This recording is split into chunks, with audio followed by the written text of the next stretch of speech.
Hi everybody, welcome to CS 109. Announcements. Homework 2 is due today, so I hope you're all on track and having fun with the homework. I got some feedback from students that homework 2 took them significantly less time than homework 1. Is that the general consensus here? I think it's because the Python knowledge ramped up. So great job in acquiring all the Python skills you need as data scientists. Just once again, repetition from Tuesday. Please remember to execute the notebook when you submit it. Like in homework 1, we had a significant number of notebooks that were not executed. And it's just easier for the TFs to grade when they can already see errors that were there or like what output you generated in general. But do not include 20 pages of test output, please. Help with lecture material. I had some feedback, students coming to me saying they're a bit overwhelmed with the pace of the lecture. I do try to go slowly. If you still have the feeling because of your background or maybe you missed a lecture or something like this and you couldn't ask questions when you just watched the video, I do have office hours Tuesdays directly after the lecture. And you're welcome to come and ask questions.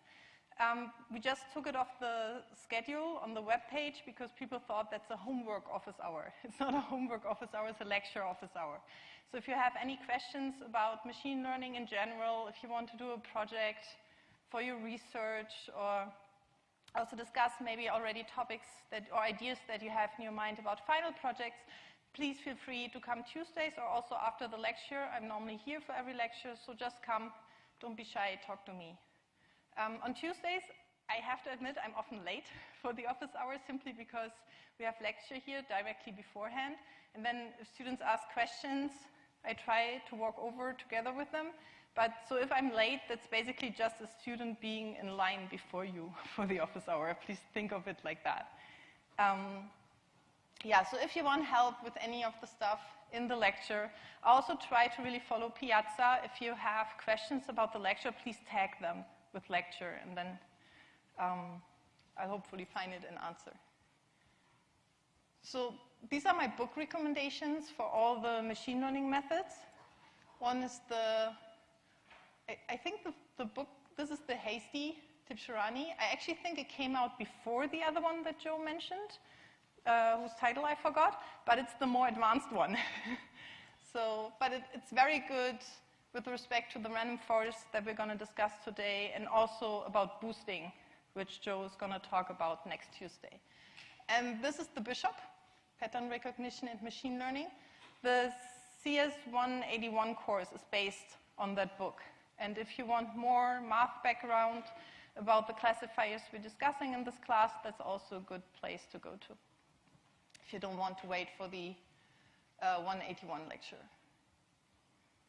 So today's topics are all going to be about trees. We're going to talk about decision trees, the tree classifier, and then bagging and how that leads to a whole forest of trees, the random forest. So let's start with a decision tree. That's what a decision tree is about. You have your initial situation or your initial set of data points, and you basically do queries and just decide yes, no, and your answer determines which branch you go down in the tree. So let's say you want to decide what to do this evening. What you do is it after 10 p.m. already? If not, you could still call a friend. If yes, you might want to wait, depending on when they have to get up the next day. So if it's already after 10 p.m. and you don't want to go to bed, and you got electricity, if you don't, maybe you can read a book with candlelight. If you do have electricity, maybe you got a new DVD. And if you don't have that one, you can still play computer or watch TV. This is hardly wired to my interests. So you see, it's a very simple structure. And this also already shows you the main benefit of a decision tree. If it's relatively small, it's interpretable. There are rules that I'm following here, right? I can actually read this criterion, is it after 10 p.m.? I can have an intuition, okay, that means it's later in the day, right? And then maybe if it's too late, I shouldn't call a friend.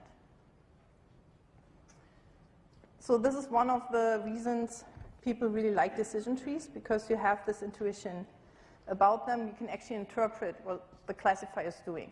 That's harder with support vector machines, for example, right? The support vector machine, when you trained it, you get this weight vector and a bias, right? And what does that mean? Like if a doctor comes to you and says, here's my patient data, can you train something? And they actually want to gain insight into the problem. That's hard to do with a support vector machine, because interpreting this weight vector is not that easy. It might be easier with a decision tree, right? If that says body temperature is above, oh, I don't know Fahrenheit, is above 103, 104, is that about feverish? Then you better check into a hospital, right? Those are rules that a doctor says, yeah, those make sense. If you just come with a W, then maybe they don't know what the decisions are based on. So decision trees, they're really fast in training because these splits are very effective. And this also makes it very fast for prediction. We already said KNN is very slow with prediction if you have a large amount of training data. SVM is fairly fast because you only have to solve this dot product. These, you go down the splits, and they're also reasonably fast. And they're easy to understand and to interpret. And they still can do cool things. This is my favorite example for a decision tree. I hope I have an internet connection. So this is the, actually no, Akinator is how I call him. And this guy is playing this, I think traditionally it's only 20 questions that you're allowed, this guessing game, right? I'm thinking of something, can you determine what I'm thinking about? And this is really a decision tree at work here. So he says, think about a real or fictional character, I will try to guess who it is. And they're asking us for our age. So I'm trying to pretend here I'm going to be my 2-year-old daughter. And I'm telling you now that I'm thinking of Winnie the Pooh. So is your character real? No. Does your character wear shoes? I don't think so. No. Does your character have an animal shape? Yes. Is your character originally from a video game? No. Does your character stand on 2 legs? Yes. Is your character short? Fairly short, I would say. Does your character wear clothes? Yes. Does your character have human friends? 1, right? Christopher Robin? I would say that counts. Does the name of your character appear in the title of a movie? Yes, a very old one, but there's one. Is your character linked with Winnie the Pooh? Yes! So there he is, right? And this guy, you can test it yourself. It's pretty good. Like, I even tried hard stuff, like it can guess that you're thinking of your own mother. And it also, I have the feeling, I'm not entirely sure, but I think it's taking the age in the beginning into account. Because when I entered my age, the first question was, is it a real or fictional character? When I entered 2 the first time, it asked me, does your character have animal ears? So, right, 2-year-olds are more likely to watch cartoons. So it's a fun thing to play around with, and you can see the decision tree at work here. And you also see that those weren't that many questions, given how large the database in the background of this program must be. Because it has a wide spread, like from actors to politicians to whatever, and you can also feed it information. If you find a character that the Akinator doesn't know yet, you can feed new data points into the program. So look around with this, play around with this, have fun, and see that this is the decision tree working here. And the prediction was very fast, even though I went manually, right? Took maybe a minute. So how does this work? What is the basic idea behind a decision tree? And no big surprise, we have our feature coordinate system again here, right? So let's see what a tree, which I'm going to build up here, means with respect to our feature space. we are again after a decision boundary. That's what machine learning is all about. Blue points, red points, the boundary in between. So we have our first point of decision here, and now we cannot really come up with these rules in a programmatic way. So instead, we're going to do thresholds. So we have our data vector, x, and in this case, x has 2 dimensions, right? 2 features, x1 and x2. So I'm now going to query only one of those 2 features. That's important. I only query x1, and I define a threshold, theta1, and the first decision in my tree is just, is x1 greater than theta1? And what this does is, it basically just splits the feature space into 2 halves. So I get my first decision boundary, and just based on x1, so in this part of the space, I have all the points where x1 is smaller than theta1, and in this part of the space, I'm going to have all the points where x1 is greater than theta1. So, and this corresponds to my decision in my decision tree. And we just go on like that. So now I take a different threshold, theta2, and you see now this looks at the second feature, x2. And I define a second split. And this line here does not go all the way through because the points that are queried at this point already passed this decision. So here are all the points where x1 is, actually, is that the wrong way around? No, x1 is smaller than theta1. So we're here, and then this is smaller or greater than theta2. And this decision tree is the opposite from the first example I showed. So x1 smaller than theta1 is in this half here. And then we go on like this. And when we finally reached, I'm going to talk about later about how to say we finished here. So let's say we made enough decisions, we've grown our tree large enough, and then we assign our classes to the leaves. And this means nothing more than just assigning a whole class to one of these cells. Do you see that? Like the decision tree does partition our whole feature space into these cells. And these are my classes later on. And I can do the same thing for the other side. So these are all the x's where x1 is greater than theta1. I can make another threshold here, theta3 on x2, that has nothing to do with theta2. And again, split my space further and further. So this is all what the decision tree is about. All what these single decision rules are doing is splitting my space into these different cells. So we said the decision tree is only looking at one feature at a time.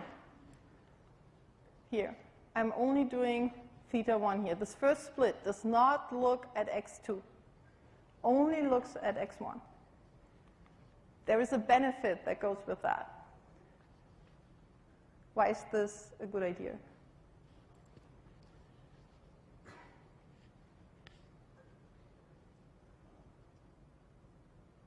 Maybe let's do the opposite first. Let's talk about why is that a bad idea. What gets more complicated with these types of decisions?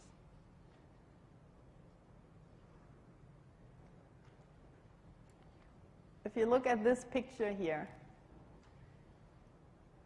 and you compare this to an SVM decision boundary or also KNN, what stands really out?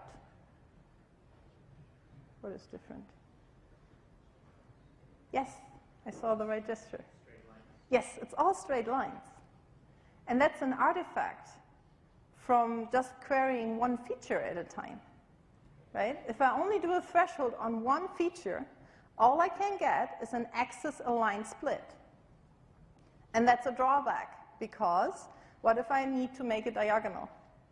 Right? Our SVM decision planes, most of The ones I drew were orthogonal in our feature, not orthogonal, diagonal in our feature space. So you would have to have a lot of splits, right? Think about pixels and trying to draw a diagonal. You need a fairly good resolution, right, to make that not too pixelated. So that's a drawback of just querying one feature at a time. You get these axis-aligned splits only. But you can do diagonals, you just need more splits, which means your tree here is going to grow and grow deeper. That's all that is going to happen. But there are a lot of benefits that come with this as well.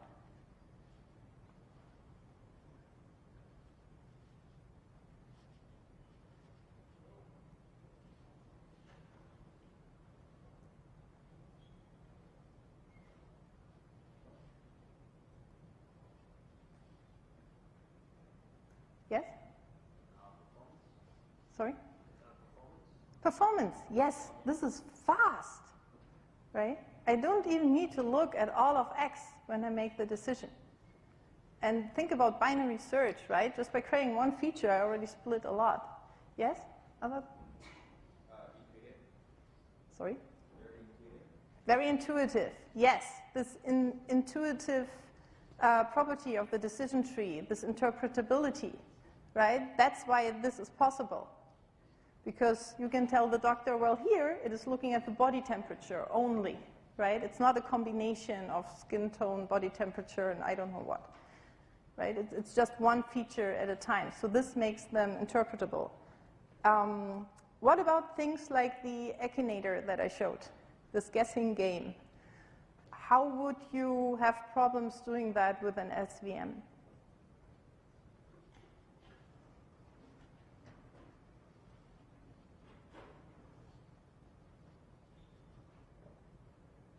Yes? You can kind of split up the decision process into several steps, so you have some kind of sequential process, whereas the other one gives you just a final result. Yes, you have the sequential process, so you go down the decision tree. There's also something else, it's categories, right? The features that the description of the character I was thinking of were not necessarily numbers. Well, in this case, I can very easily say 1 is yes and 0 is no and convert them. But we had categories here as our actual features, wasn't numbers. So with an SVM, you always have to convert those.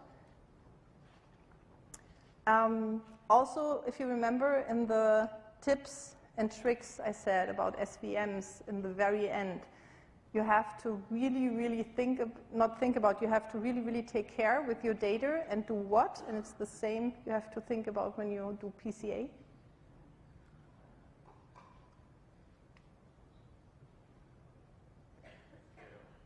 Scale, yes.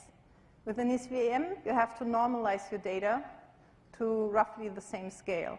Because the decision tree is only querying one feature at a time, it actually doesn't care. It's invariant to monotonic transformations. So very nice attributes. How does the prediction process work? So we said in the feature space, I now have my cells here. And then what if I get a new data point now? I have my decision tree trained, and I need to query it. So you basically play the marble run, right? The new data point comes in. You look only at the first feature, say greater or smaller than theta 1. You say, oh, greater or smaller than theta 2, and you go down the tree. And the leaf node you end up in, wherever your marble falls out of the tree, tells you the category, the class label of your new data point. And all that you do is you basically look up in which cell in the feature space your data point is in. And this shows you another benefit of the decision tree. Multi-class is super easy. Remember with SVMs, you have to do this 1 versus all or 1 versus 1 and train multiple classifiers to do a multi-class problem. With the decision tree, it's natural. You can just assign different classes to these leaves. There's nothing restricting you to 2 classes only.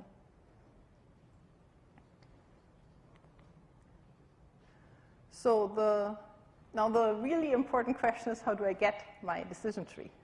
Right? We need to grow them somehow from our training data. So how do we learn the tree structure? And if you think about it, the things we need to figure out is, which feature should I query? And what is the threshold I should choose for that query? Right? So because these are the two things that determine each split: the feature to query and the threshold to choose. So we need a criterion. We need something that tells us this is a good split, we should go with this. And there's this notion of node purity. What does that mean? So here I have a big, big cloud. Oops. You have a big, big cloud of training data. You can see I have green points and I have red points somewhere in here. And so I start with my data, and I do a query, and I split. And you can see now the ratio of green to red points changed here. And I split again. And now this is a very good split, because I end up with a cell that has only red guys in it, and another cell that has only green guys in it. So my notion with respect to generalization is that hopefully when I get new data or my test data and I want to do predictions, that this is a very good split, because the likelihood that a sample that lands in the cell is green looks pretty good. So we want to somehow come up with splits that give us these cells that are pure, meaning they only have one class in them. And this is also one way to grow a tree, like this notion of when to stop. You can, because you can just keep splitting, right? In the extreme case, until every point of your training sample is in one cell. That would be the really extreme case. So you would grow a tree that has, in the end, a leaf node for every point in your sample. We probably don't want that, but that would give you, for sure, pure leaf nodes. So we can run the training, for sure, with this stopping criterion, and at some point it's going to stop.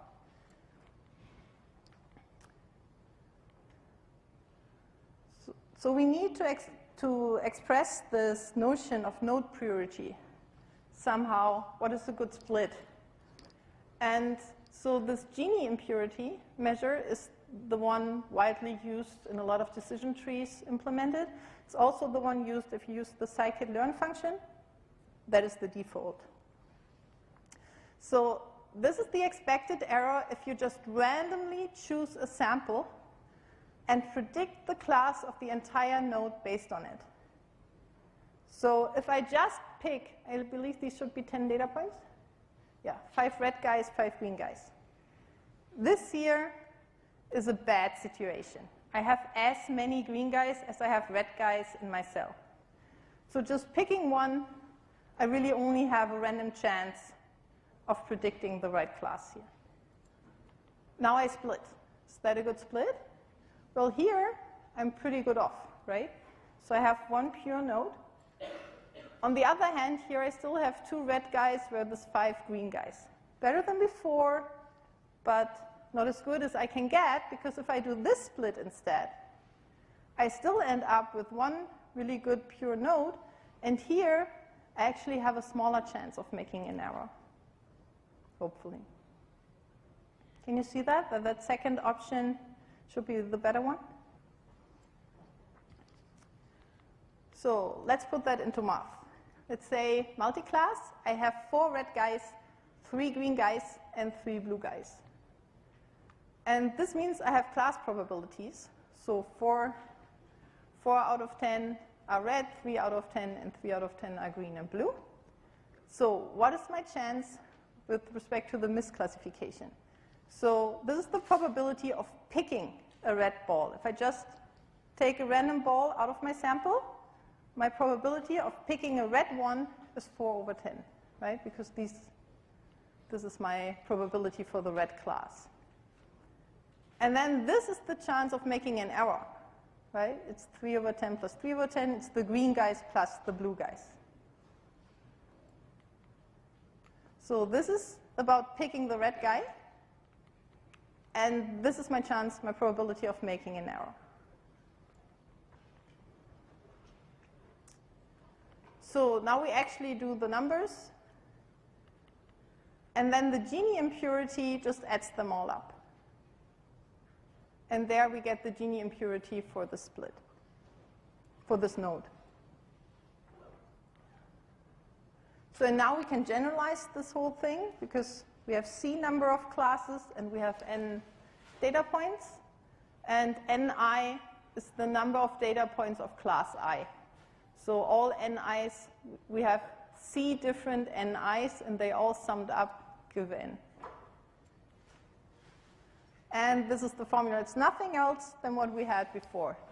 It's the probability that this is, what I'm picking is the true class times the wrong prediction. And you sum that up for all the classes you have. And that's your Gini index for a given node. And you can see here, right, if I have my 0.5 chance, that is really high.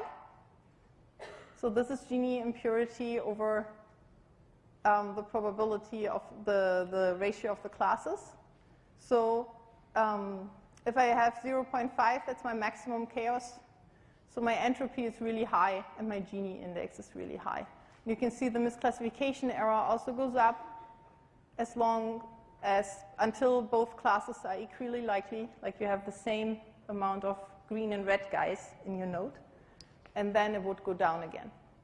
So these three criterions could all be used to identify purification of a node. Like, is this a good split or not? Gini index and entropy are fairly similar in what they give. Most people prefer the Gini index. I've also read a lot that people try it. They just do cross-validation on the splitting criterion because it can give you slightly different trees. Misclassification error is typically what machine learners have on their mind. It's what we actually would like to optimize. But it turns out, surprisingly, that in a lot of methods, this is not the actual criterion used to train the classifier. And one reason for that is coming up. Oh, one reason is the derivative of this is not very good to get. And another one is I'm going to have an example where you're going to see that the Gini purity actually makes more sense for the decision tree. So node purity gain. So far, what I've shown you is how to compute the purity of a single node. That's not the whole story, though, right? Because what I really want to know is, does splitting this node in a particular way, does making this decision rule, does splitting my cell in this particular way increase the purity afterwards of the two nodes that I got? Does that make sense? Right? Just judging one cell is not enough. What I really want to judge is a split. So what we do is we look at the Gini index we had before, and then we subtract the ones that we have for the nodes after the split. So it's this guy compared to the ones after the split. And we weigh them according to the number of points that got into them. So this is the gain of purity in my node. So it's the NA, it's the number of points I have up here. And then, of course, I split them, so a certain amount of them goes here and a certain amount of them goes there. So NA over NA plus NC over NA give me 1. So these are the weights. So if a bigger portion of the points goes into this branch, into branch B, then the resulting Gini index of that branch gets a higher weight. So what we're after is having a lot of points go into a pure node, right?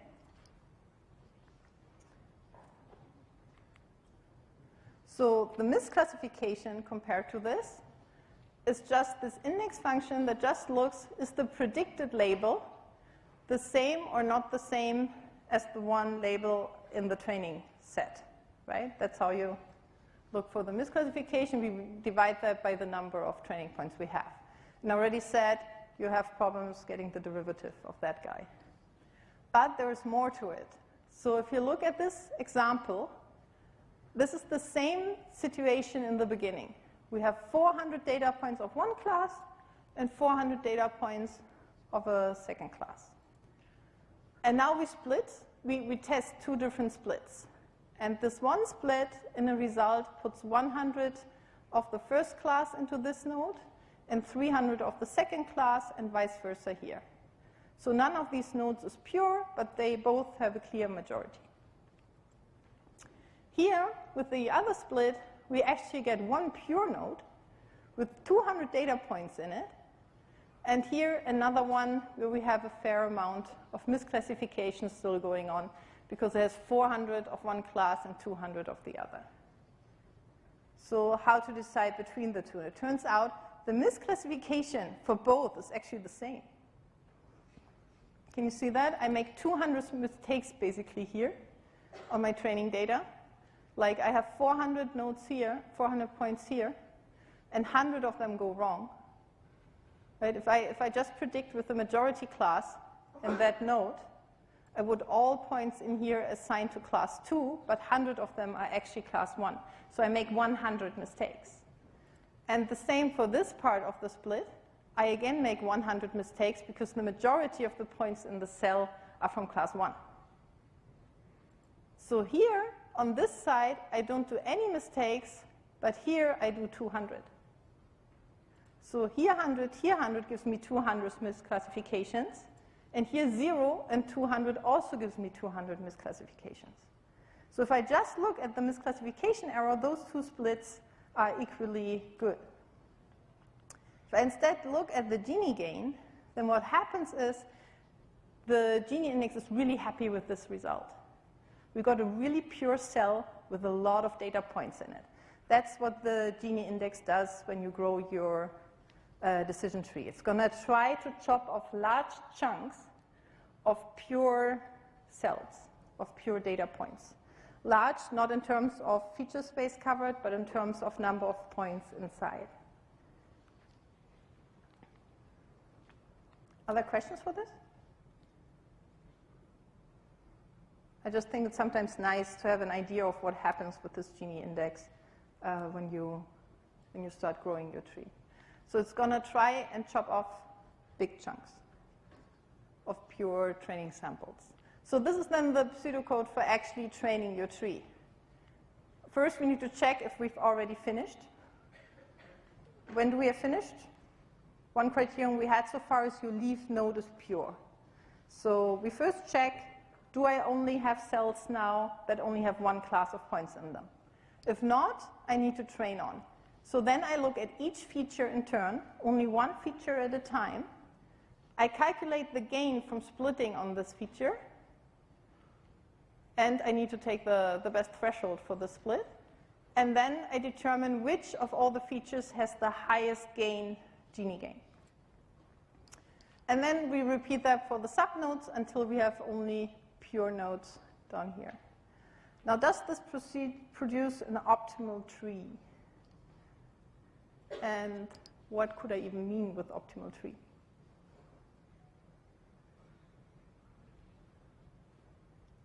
Let's talk about the second one first. What would make a good decision tree? Yes? The number of nodes. Sorry? The number of nodes. Yeah, so the length, basically, of the tree, the number of splits, the number of levels in your tree. Yes, that's what I actually meant here with the optimal tree. Of course, a tree, you can also say, I don't care about the actual depth of my tree. I only want a good generalization performance.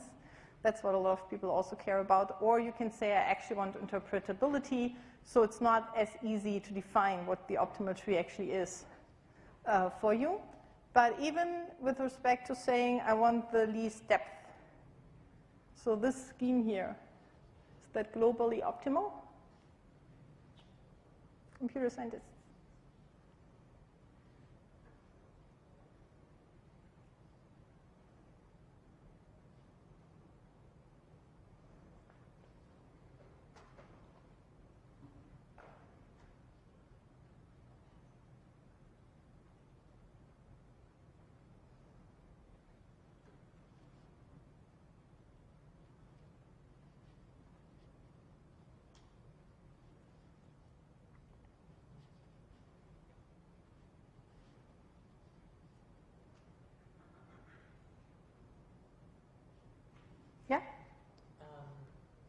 say maybe that the termination condition is too strict to have it decide to terminate on purely pure nodes?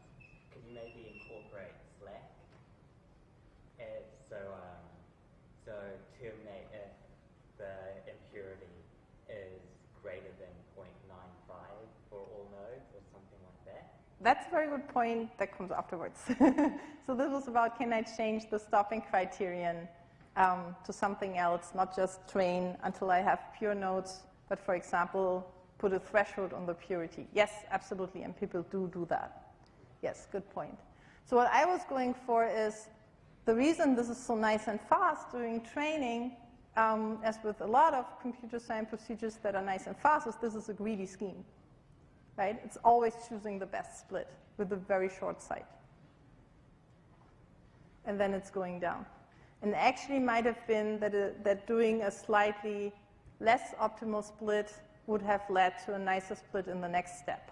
Right? It's not looking ahead, just taking the best step one at a time. So when do we stop? Good point. We can stop when the nodes only contain one class. That's what we had so far. We can also say the node contains less than X data points. Right? We can say, okay, this is trying to prevent the cells from getting too small. As I said, you might, with this purity constraint, in the worst case, we end up with a tree that puts one little cell around every data point we have. So instead, I can say I want at least 5 data points in each leaf node. The max depth. This is especially useful if you want your tree to be fast, right? Because if it grows very large, then you make a lot of decisions. So if you are really pressed for time, you can say, I don't want more decisions than X. The node purity is sufficient. That was your idea, right? Specify a threshold on the Gini index and say they don't need to be completely pure. I'm okay with like 2 or 3 points of the other class in this. Or you can actually cross-validate and see when you start to overfit. That's fairly computationally intensive, but nowadays with our computers we can do that. So there is, as I already said, there is this danger of building this little cell around every point in your data set. That's exactly the reason decision trees aren't that popular. They tend to overfit. So people try to come up with ways to prevent that. And one way is to do tree pruning. So the idea is that you first grow the whole tree, and then you look at a cell, and you remove that decision from the tree. So you go again backwards.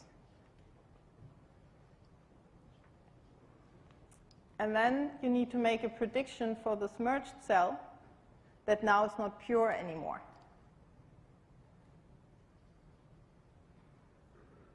And what you can just do is you take the majority here. So that's the same if you already have the stopping criterion not less than X points in a leaf node, you end up with nodes that are not pure. So how would you then predict the class? And the easy answer is you can just give the majority vote. Or, what is your other option? An option you can use for K and N as well, by the way. Yes? Yeah, try to give a probability, a ratio, right? This here can give you an idea, like there are 2 green guys and only red, and 3 red guys. So this node is really not that pure, so I'm not that certain. If I have to make a prediction for a data point that comes into the merged CD cell, right? Now I'm not that sure whether it should be red or green. Whereas when I get a prediction for this guy, I would fairly certainly say green, and for this cell here, I would say red. So by giving a score based on the purity of the cell or the leaf node, you get a sense on how much you can trust that prediction. You can do this with k nearest neighbors as well, right? You get your k neighbors, and if all those k neighbors have one class, you're pretty certain about the prediction. If the majority vote only won by 1 vote, right, then you're not that certain in the prediction. And there are cases where you actually want to look into that, which are the cases where I'm uncertain about my prediction. So just different visualization, but we've seen this before. Our bias variance trade-off overfitting curve, right? We had this just in different colors. So here is my model complexity. So when I go up here, the variance of my classifier gets higher. My training error goes down, right, up to the extreme where I can learn every sample by heart. And my test error or validation error starts to get up again at that point where I overfit. Now we said with k nearest neighbors, if k is very small, I have a very high complexity in my model. I have a high variance, so I'm somewhere here. Where does a decision tree go when I just train it without constraints on the depth and things to pure node purity? Yes, this guy, right? So a tree, I already said they're prone to overfitting. A tree that is grown without any pruning or regularizations is going to have a very high variance and is likely to run into overfitting problems. So these are the disadvantages of the decision tree. They're sensitive to small changes in the data. That's exactly what we mean with the overfitting, right? They have a high variance. They can react very strongly to small changes. One data point more can really change your split scheme. They're prone to overfitting, and they can only do axis-aligned splits with certain shapes of your decision boundaries. You might run into very complicated splits. So, but then there is this. So this shows a decision tree versus an SVM, the support vector machine we had in the last lecture. So let's compare the two. So natural handling of data of mixed type. Those were these categories I was talking about, right? You have people and you have hair colors given just by blonde, brunette, red haired, and you have size in centimeters, like height in centimeters, and you have weight in kilograms. And then the SVM doesn't like this notion really of having a category in there about the hair color. So if you already know you want to train an SVM, maybe you would try and convert this from pictures into RGB values or something like this. You want something you can express in numbers. The decision tree doesn't care that much about these mixed criterions. Handling of missing values. This is with respect to training. We're going to talk more in the best practices. I'm going to talk a bit about missing values. But with the SVMs, you need to think about how to handle this. With the trees, because it's just handling one feature at a time, it's not that big of a deal. Doing training, we can just leave them out for this one split. And the whole data point is still used during training, just not for this one split on this feature. So they're more robust to outliers in the input space. I already said they're insensitive to monotone transformations. That is this rescaling. With SVMs, we need to scale our data, normalize mean and standard deviation, or scale everything to 0-1 range. The tree doesn't care that much. Computational scalability. Doing training, the support vector machine had to care about the dot products. That's something I actually didn't emphasize that much. Remember the kernel trick I'm so happy about?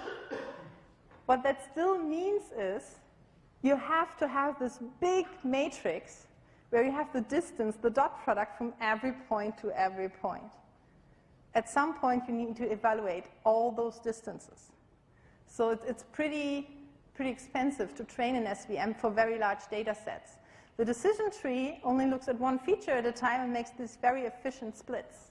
So you can grow it for very large and without many problems. Irrelevant inputs. If you have feature dimensions in there that are just noise. If you have too many, your SVM will screw up at some point. Your decision tree loses the computation time, because each time it's trying to compute the best split, it's still querying all those, but they're never going to win, hopefully.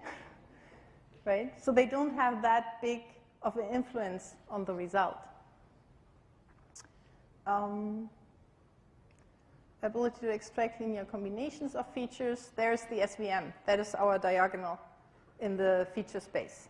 If I have linear combinations, then my tree does not really handle that well, but my SVM can do that. Interpretability, with an SVM it's hard. The decision tree, you can have a chance if you keep it fairly small. And now here's the bummer, predictive power. Because so far, our decision tree does really well, right? If I just show you that graphic and say all of these guys are equally important, I know what I would choose the decision tree. So many nice green triangles. But the real bummer is the down here. Predictive power, and the SVM gets green, and the decision tree is red. All these nice properties, and it doesn't generalize well. So people want to fix that. I mean, there's this really cool classifier that is much older also than the SVM. It doesn't work that well. So can we keep all those good properties and fix the predictive power? And the answer is to try and have many of them and use that knowledge of the whole ensemble. And this was the main interesting part that I think was from the Netflix prize. So I just want to show you this video about the Netflix prize. And when you hear SVD, it's pretty similar to PCA. You can use SVD to compute PCA. We're going to talk more about that also next Thursday.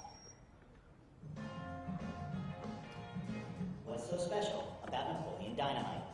For AT&T Labs researchers in the race for the Netflix prize, that was $1 million math problem. In 2006, the web-based DVD rental company offered $1 million to the first person or group that could take its customer data and create a model that would show a 10% improvement over Cinematch, Netflix's current system. AT&T Labs researchers Chris Walensky and Robert Bell were among the thousands to accept that challenge. Together with former AT&T colleague Yehuda Koren, they formed Team Corbell, later known as Bellcore. Armed with a massive data set of more than 100 million ratings on nearly 18,000 movies from over 480,000 anonymous Netflix users, Team Bellcore dives in. Participants can submit results as often as once a day. Model accuracy is tested against the last few ratings for each user. Current standings are posted on an online leaderboard. At first, it seems the contest will end quickly. I think it was in the first 6 weeks of the competition, the best teams got halfway, 5% of the 10% needed to win $1 million. Much of that early gain comes from applying a technique called singular value decomposition, or SVD, a method that helps organize vast data sets for analysis. The idea to use SVD comes from an unlikely source, another Netflix prize contestant who tries it and then openly shares its value. A competitor whose team name was Simon Funk posted a blog entry describing what he had done, and not only describing what he had done, but giving enough details so that anybody could code it up. Funk even titles his blog entry, "Try This at Home." Those who take Funk's advice benefit with early gains, but by the end of the first year, it's Bellcore that reaps the reward, a $50,000 progress prize for an 8.43% improvement over Cinematch, the best performance so far. 1 year later, the team lands a second $50,000 progress prize, but progress has slowed dramatically. Now logging a 9.44% improvement over Cinematch, Bellcore is no longer on its own. To eke out the year's improvement, the team has joined forces with another competitor. It became quite clear that applying many different models and averaging them together was the best way to get the most accurate results. It became obvious to us that to reach the 10% barrier, it would take collaboration with external teams to get there. how to fix that. As competitors move closer to the 10% bar, modeling becomes more complicated. Some models are able to capture incremental gains by accounting for nuances like which day of the week users rated their movies, or how much time had passed between watching a movie and rating it. Still, there's one problem no model has solved: the problem with Napoleon Dynamite. There are some movies that have very polarizing ratings. Controversial movies like Fahrenheit 9/11 or Passion of the Christ have very high variance. They get a lot of ratings of 1 star or 5 stars. And one of those movies was Napoleon Dynamite. It turned out to be a movie that people either really loved or hated. There were a lot of ratings of 1s and 5s. And for that particular movie, it was really hard to figure out, based on other movies that people like, whether they would rate it a 1 or a 5. And it was the movie that had the single highest error rate in our models. We struggled with that for a while. We still are struggling with it. Despite that struggle, on September 21st, 2009, Belcore claims victory with a 10.06% improvement over Netflix's recommendation engine. Now a combination of 3 teams calling themselves Belcore's Pragmatic Chaos, the group's grand prize winning model gets its answer by taking the average of 800 different algorithms, enough to fill a 150-page book. And I don't think when we started anybody expected that that would be the way to win the competition. Yeah, sorry about that, the Mickey Mouse version of this movie.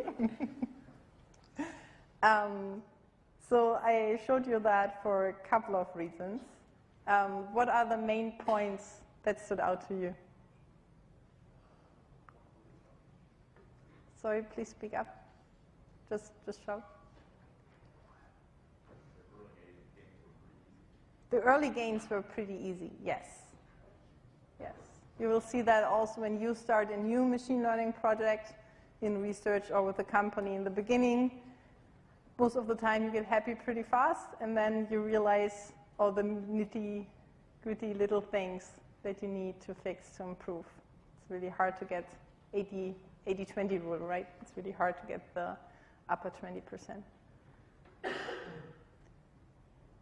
you have a plateau of gains, maybe an ensemble approach? Yes, they plateaued and they got gains with an ensemble approach.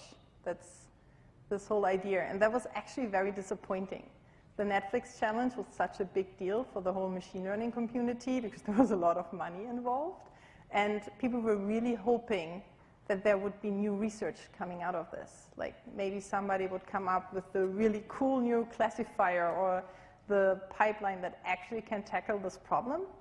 And what they ended up with, what was the number? 800? They averaged 800 models, right? That's what they did to get the final gain. And I think Hans-Peter said that in an early lecture, Netflix actually ended up not using that model because it's so complex. Yeah, so for the machine learning community, it was a bit of a disappointment. It's a big shout out to ensemble methods that they work.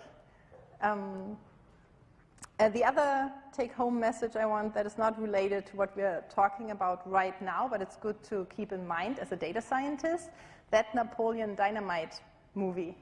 So they were increasing their rate, and apparently they reached a level where this one error screwed up their error metric.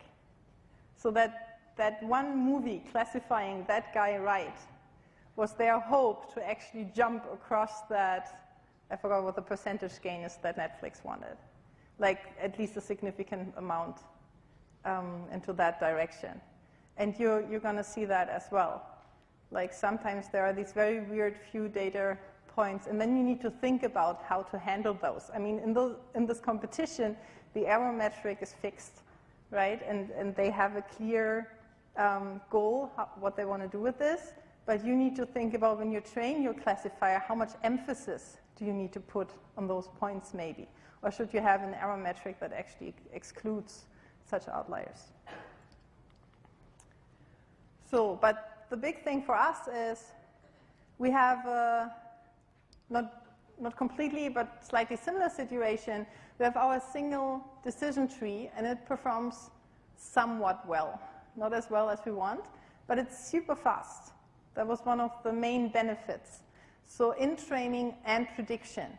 So we could actually easily afford, with our computing power today, to train more than one decision tree and try this ensemble approach. So in order for that to be successful, it's not a good idea just to train multiple trees with the same training data and all the same, because that training procedure we talked about is deterministic.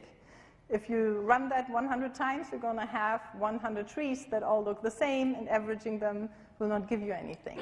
So we need to somehow change the rules in a way that the decision trees become different. And one first version to do that is called the Bootstrap. And the name literally comes from the saying to pull yourself up by your own bootstraps. I don't know how widely the saying is known, but this is really where it comes from.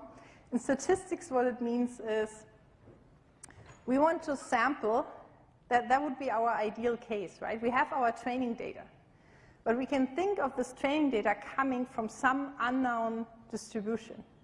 It would be really cool if we could just query the source, that distribution, and say, please give me more training data, right? But in most real-world applications, that means go back to the biologists or social scientists and say, please do another experiment and give me 100,000 more samples. I need a second training set. And if it's expensive to generate the training data, as it is in most cases, that person's going to say, no, no, no, I already gave you 100,000. Please go with those. So we need a way to sample. So the idea is we take our data that we already have and take this as the distribution we sample from. That sounds more complicated than it is, because what it boils down to is we just take our n data points and we draw n times with replacement. We draw actually n data points out of that with replacement. So you have one training sample, and you do Bootstrap samples of this. So you have one pool of training data, and let's say we have n samples in this training data. And then I draw from this set of points n points again. So I end up with a sample that has as many points as my original set, but I draw with replacement. So yes, some of the points in there are going to be the same, but I end up with the same size. Does that make sense? And then I can do that over and over and over again. And I end up with as many data sets as I want that were all sampled from my original training data set. They all have the same size. The same size as this guy, but they're all slightly different because I randomly sampled them. So this is a bit like magic, right? So I can generate more data. Can you do cross-validation on this?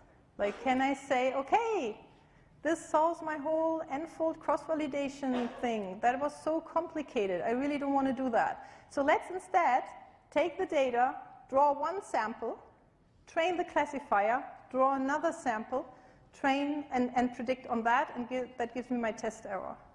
Can I do that?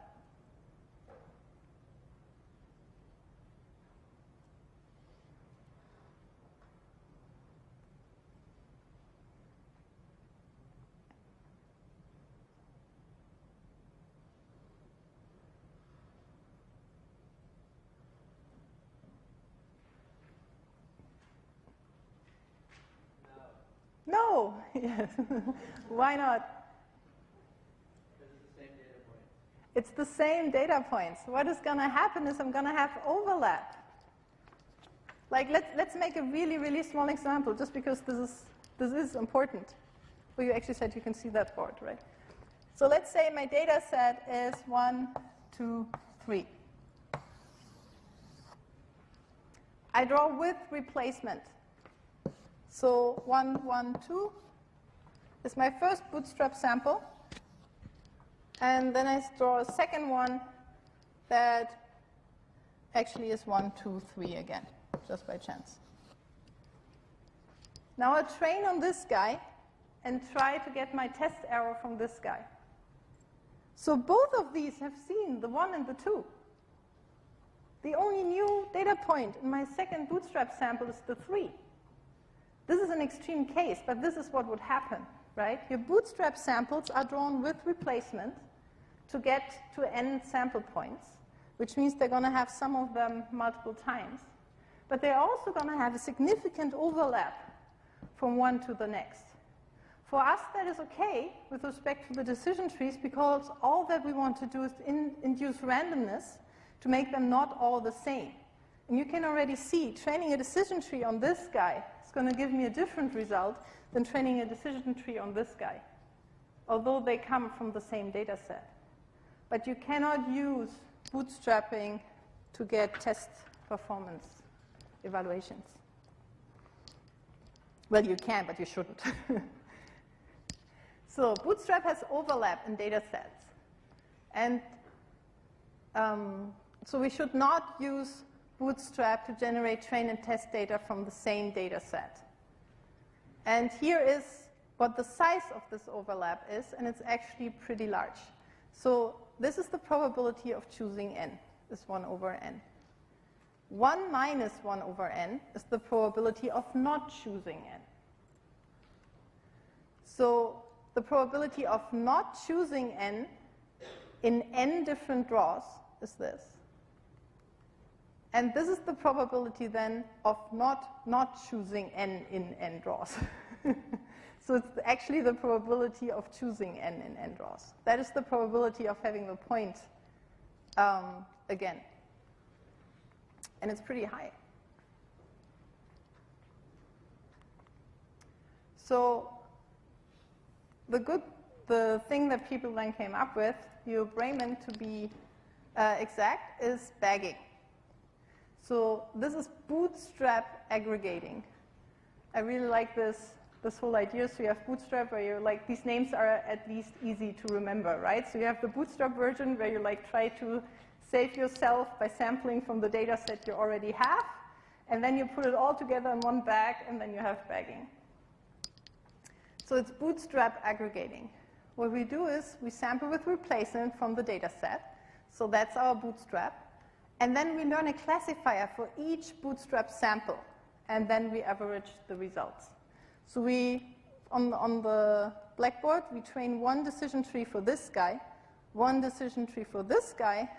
When we get a new data point, we let both predict the class, and then we average the result, or do voting. So here's an example why this is useful.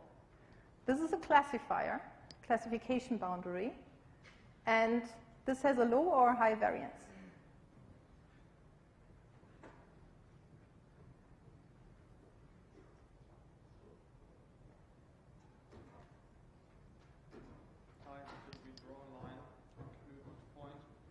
It's pretty high, I would also say. This is pretty high. Like this wiggles around a lot. There's a lot of variance in here, and it's actually capturing all these little points that even this guy, which is fairly wide, into the red area here.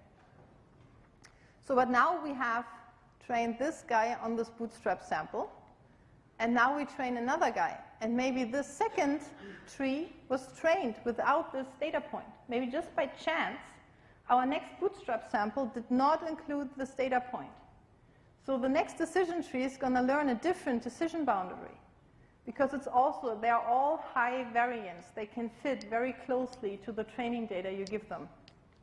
So let's do this multiple times. So we end up with all these different decision boundaries. All of them have high variance. And then we average them all. And this is what happens. You average over all those high variance, and you get actually something that is pretty smooth.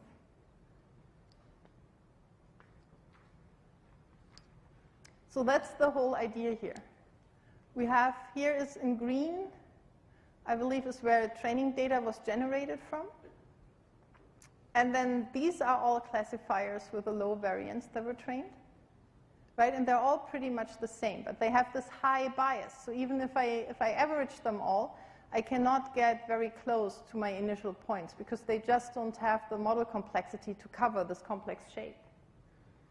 If I instead use models with a high variance, a high complexity, what you see is I get all these wiggly guys.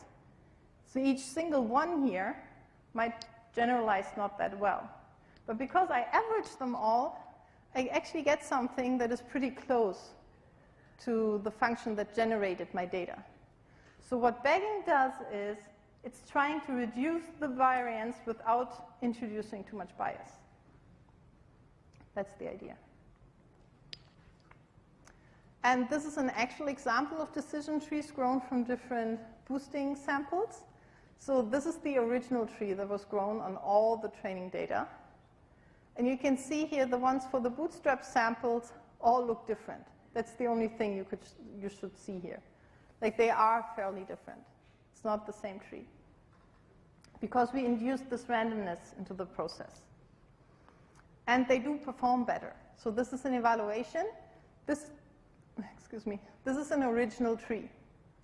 This is the test error if I just have one decision tree. And you can see it's not that good. But if you do this whole ensemble, so if you do the bagging idea, you bootstrap your samples, you train multiple trees, and you average them, you can see we have a real reduction in the test error. So this is much nicer. And you see two different versions here. One they call consensus and one probability. So you have two different approaches for the averaging. One is you can again do the majority vote. Sorry, question? Just one note. Will the bagging converge as we increase the number of Sorry, will the bagging converge? So as we increase the number of bootstrap samples, does it always converge? Interesting question. The question is, will it always converge if I choose a higher and higher number of bootstrap samples?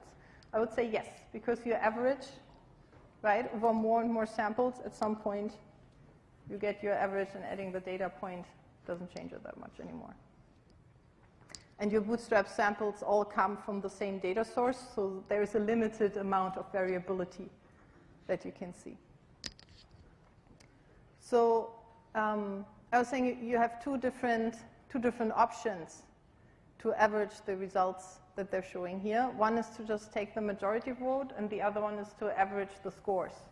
Like these trees were not trained to hold purity, so they can actually give back a score, a certainty for the prediction, and you can take that into account when you do the averaging. So bagging, as we've seen, reduces overfitting. It reduces the variance. And normally it's done with one type of classifier. Like this whole idea of bootstrapping your sample and training different classifiers is not limited to a decision tree. There is no rule here that says you can only do that with a decision tree. They just are a good choice because they are so fast and they have a high variance. So decision trees are a very popular choice for bagging. It's not helping really with linear models. Do you have an idea why?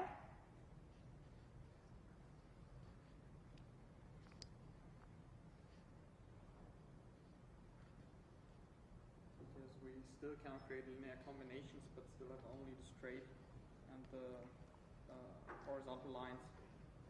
Yes, so if you average the linear models, you still end up with a line, right? So linear, you still get just the linear classifier out, and the linear model is already so restricted to begin with.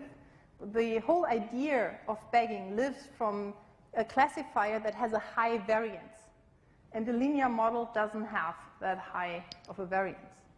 So it's not really helping with those. What you're looking for if you want to do bagging is a classifier that really can overfit. You actually want a classifier that is capable of overfitting in this case.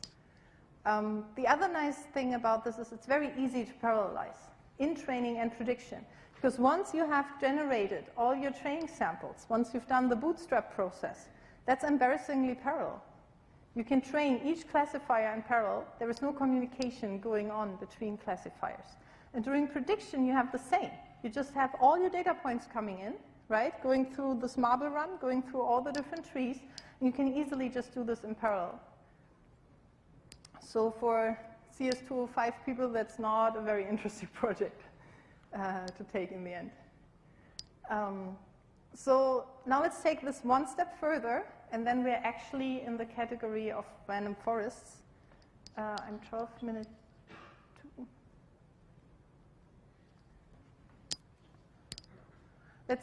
I'm wondering whether I should stop or let me, because we only have 10 minutes left. What I'm going to do is I'm going to give you an idea of what the random forest is about, and then I'm going to leave the rest to Joe next Tuesday.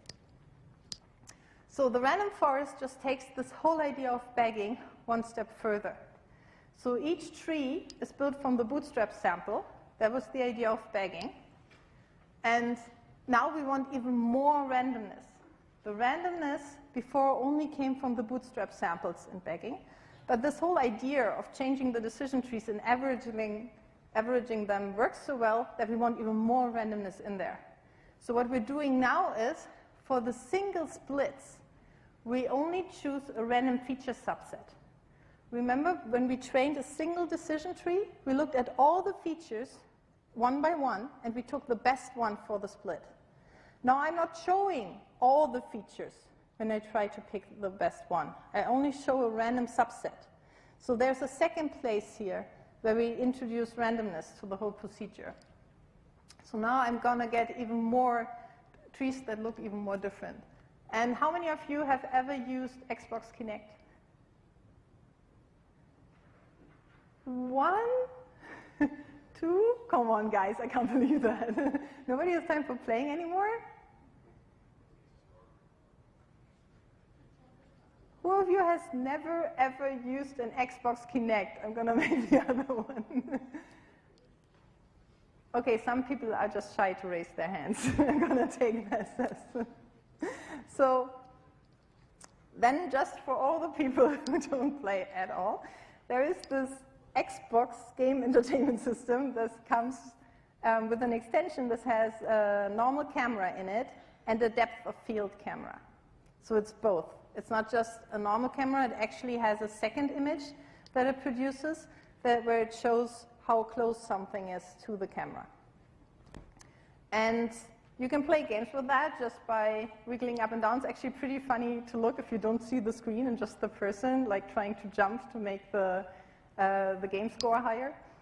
And they needed something in there that can classify body parts, right? If I raise my arm, the figure in the game also needs to raise its arm. So somehow you need to detect the body parts. And you need to do that fairly generalizable. Remember the trick from last lecture with the guy who was wearing the black shirt and the white background? That doesn't really work for a home entertainment system because they don't know, like it's hard to restrict people to white background walls. So and it needs to work in real time. And they chose a random forest, partly because of the real-time aspect. It's so easy to parallelize, it's so nice and fast, and still working very good. So whenever you're using an Xbox 360 and that Kinect, there is for sure a random forest. I don't know entirely sure for Xbox One. And I'm just going to show you this movie, and then I'm going to leave the rest to Joe. So this goes over because we've seen the sign language example. That was in last lecture. That was a guy, a student for a normal project. If Microsoft tries to do the same thing, of course they have more manpower. We've assessed a real-time system for tracking the continuous articulated motions of a user's hand with only a commodity depth camera. Our system can reconstruct the complex articulated pose of the hand whilst being robust to tracking failure and supporting flexible setups such as tracking at long distances without over-constraining the user to close-range forward-facing scenarios. Our system offers new levels of robustness and flexibility for interactive applications.